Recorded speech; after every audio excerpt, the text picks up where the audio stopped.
I think in my 48 years as lawyer, this probably is what we call payback time.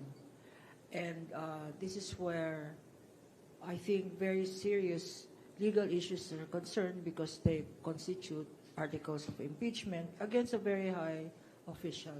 And that is why I've committed my time and my law firm's time to assisting the public prosecutors here in their very worthwhile cause, which is the issue of public accountability.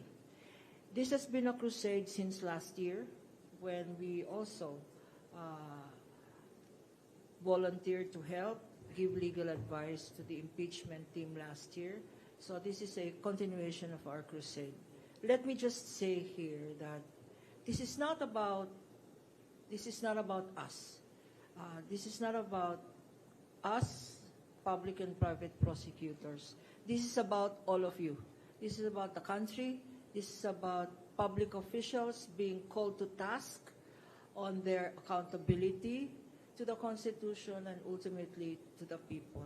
So maraming salamat to the public prosecutors headed by Chair Jinky and of course Chair Congressman Shell Jokno for acknowledging and accepting our offer to help in this very worthwhile endeavor.